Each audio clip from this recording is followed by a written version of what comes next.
Écoutez bien, on n'a plus beaucoup de temps. Le cyberespace est une seconde découverte d'un nouveau monde. Sur le modèle des valeurs de la Révolution américaine, les penseurs du cyberespace s'imprègnent d'un idéal libéral transnational qui l'affranchirait des jougs des États. C'est ainsi que Bigelow publie sa déclaration d'indépendance du cyberespace en 1996, qui vient compléter la netiquette, une charte informelle de l'utilisation du cyberespace rédigée en 1995. Je cite: Gouvernement du monde industriel, géant fatigué de chair et d'acier, je viens du cyberespace, nouvelle demeure de l'esprit. Au nom de l'avenir, je vous demande, à vous qui êtes du passé, de nous laisser tranquilles. Vous n'êtes pas les bienvenus. Parmi nous, vous n'avez aucun droit, vous n'avez aucune souveraineté sur nos lieux de rencontre. Nous créons un monde où tous peuvent entrer, sans privilèges ni préjugés dictés par la race, le pouvoir économique, la puissance militaire ou le lieu de naissance. Nous créons un monde où chacun, où qu'il se trouve, peut exprimer ses idées, aussi singulières qu'elles puissent être, sans craindre d'être réduit au silence ou à une norme. Vos notions juridiques de propriété, d'expression, d'identité, de mouvement, de contexte ne s'appliquent pas à nous. Elles se fondent sur la matière. Ici, il n'y a pas de matière. Né dans les années 2000, le mouvement Anonymous est un groupe hétérogène d'internautes attachés à la liberté d'expression. Dissimulés sous le masque de Guy Fawkes, ils sont principalement actifs dans le cyberespace, mais interviennent aussi dans la rue, comme en 2012 lors de la mobilisation contre l'accord ACTA. Cet accord international qui vise à protéger les droits d'auteur est dénoncé par les Anonymous qui lui reprochent de limiter la liberté d'expression. En particulier sur Internet. En fait, à l'origine, les Anonymous sont un groupe de pirates informatiques américains qui échangent sur le forum 4chan.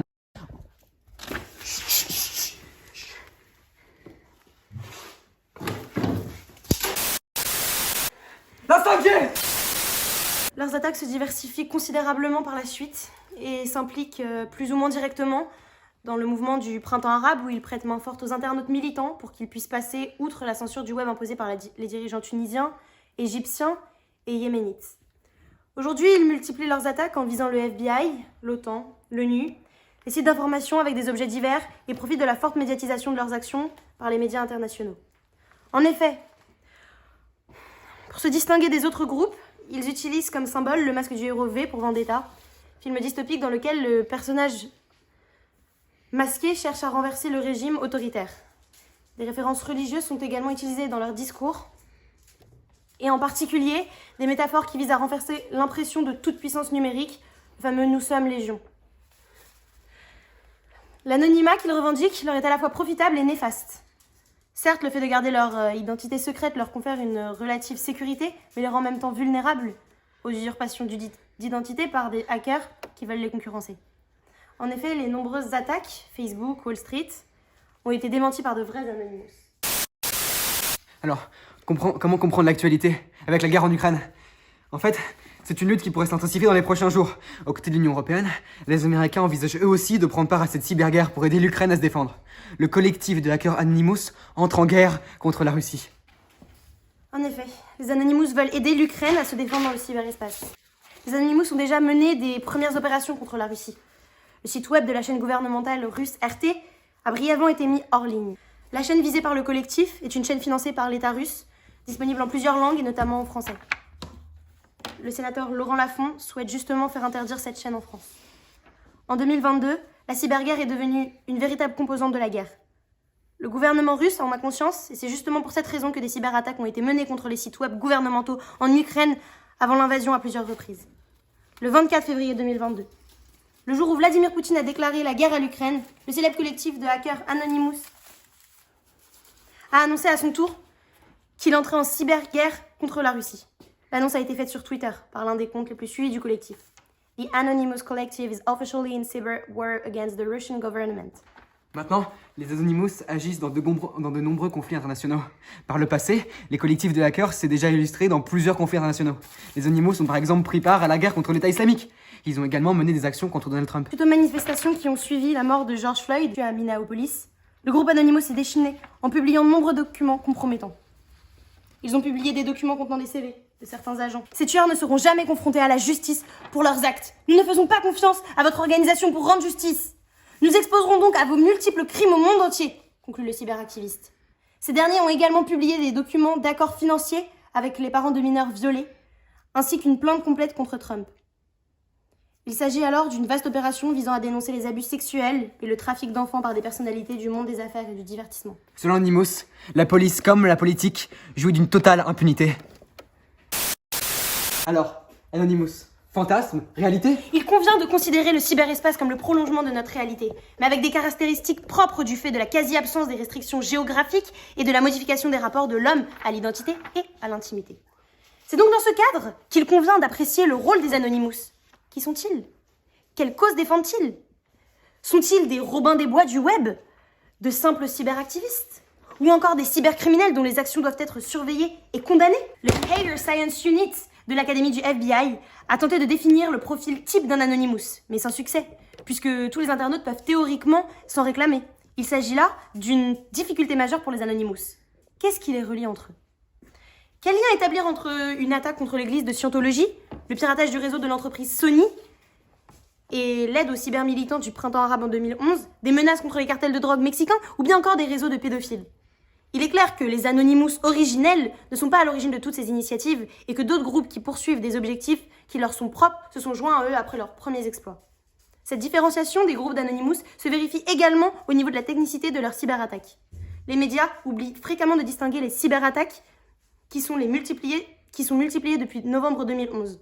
Pourtant, à l'exception de celles qui ont visé le groupe Sony et qui ont été d'une redoutable efficacité, tant du point de vue économique que politique, par la divulgation de fichiers protégés à tous les internautes notamment, les autres cyberattaques n'ont pas un haut niveau technique qui se résume souvent à une prise de contrôle de la page d'accueil du site attaqué. En revanche, ces initiatives des Anonymous se rejoignent sur une idée fondamentale. En multipliant les attaques contre des institutions jugées fiables, comme les banques, des organisations internationales, comme l'ONU ou l'OTAN, les Anonymous cherchent à sensibiliser les internautes en leur rappelant l'importance du pouvoir de l'information. Par exemple, une entreprise qui verrait sa liste de ses employés dévoilée sur le web serait fragilisée durablement. Et en ce point de vue, on peut penser qu'ils ont réussi leur mission. La notion de sécurisation des informations sur Internet étant devenue une des préoccupations majeures des entreprises présentes sur Internet. Et nous dirigeons-nous vraiment vers des Anonymous 2.0 ? Seulement la question est à présent de savoir si les Anonymous se dirigent vers les Anonymous 2.0. En d'autres termes, envisagent-ils de nouvelles formes d'implication politique ? On peut légitimement en douter, leur structure trop souple ne leur permettant pas de se regrouper sur une base systématique. Il s'agit là que d'une hypothèse. Mais ne serait-il pas envisageable de voir dans les Anonymous la réussite d'un pont entre le cyberespace et notre monde réel ? Sinon, comment interpréter ces manifestations indignées à New York, Paris, Rome, Madrid, qui abordent le masque de Guy Fawkes, avec la volonté de faire référence au film, mais également aux actions des Anonymous. Notons que Guy Fawkes est un personnage réel qui a comploté au XVIe siècle pour incendier le Parlement de Westminster. Il a d'ailleurs une fête qui lui est dédiée, c'est le Guy Fawkes Day. Ces derniers sont engagés dans une lutte sans fin, avec tous ceux qu'ils considèrent comme les ennemis de la libre utilisation d'Internet. Leur combat est salutaire, mais le risque de dérive criminelle ou de manipulation reste bien réel, du fait de l'absence de gouvernance réelle et un frein, qui est un frein à l'application d'une réelle éthique du groupe. Nous avons passé les 48 derniers mois enfermés dans cette cave à rassembler des informations sur les derniers hackages d'Anonymous. Je vais donc vous parler d'une première entreprise au cœur des scandales. Cette entreprise, vous la connaissez, c'est Facebook. Et c'est le scandale Facebook Cambridge Analytica. Analytica, plus exactement. En mars 2018, le réseau social Facebook a fait face à un scandale majeur concernant la gestion des données de ses utilisateurs. On apprenait alors que la société britannique Cambridge Analytica toujours, a collecté les données de plus de 50 millions d'utilisateurs du célèbre réseau social sans autorisation, afin de bâtir son programme informatique permettant de prédire et d'influencer le choix des électeurs. À la suite de ces révélations, le dirigeant Mark Zuckerberg a dû amorcer un virage majeur vers une plateforme plus soucieuse de la vie privée et plusieurs mesures correctives ont été apportées au réseau social. En avril 2019, Facebook affirmait s'attendre à devoir payer de 3 à 5 milliards de dollars américains d'amende aux États-Unis pour avoir enfreint un accord datant de 2011 et assurant le respect des données personnelles et transparence quant à leur utilisation des fins publicitaires. Ensuite, ce n'est pas tout. Les données de 57 millions de personnes ont été dérobées chez Uber. En octobre 2016, le géant Uber a été victime d'un piratage massif au cours duquel les informations de 57 millions de différentes personnes, chauffeurs comme clients, ont été dérobées. C'est une affaire que l'entreprise de San Francisco a essayé d'étouffer, puisque c'est l'agence Bloomberg qui a révélé la cyberattaque en novembre 2017. La compagnie avait offert $100 000 aux pirates afin que ceux-ci ne détruisent les données et n'ébruitent cette intrusion. Selon Hubert, les informations dérobées n'ont jamais été utilisées. Mais ce n'est même pas tout. 1,5 milliard de comptes privés ont été piratés chez Yahoo. Après une fuite de données personnelles sur 500 millions de comptes à la fin de 2014, la société révélait en 2016 qu'un autre vol, 2 fois plus important, avait lieu 1 an et demi plus tôt, soit en août 2013. De nombreuses informations tirées des comptes d'utilisateurs piratés auraient été vendues illégalement et à prix d'or sur le marché noir. L'obtention des informations d'utilisateurs avait permis aux pirates d'entrer dans les comptes Yahoo. Coupé. Le cyberespace, donc un monde apolaire, fragmenté entre les acteurs. Le triomphe et l'émancipation des internautes est imminent. Il n'y a plus de souveraineté dans le cyberespace. Il n'est pas faute d'essayer, mais l'ascension étatique paraît risible dans un monde sans bornes, ni frontières, ni limites.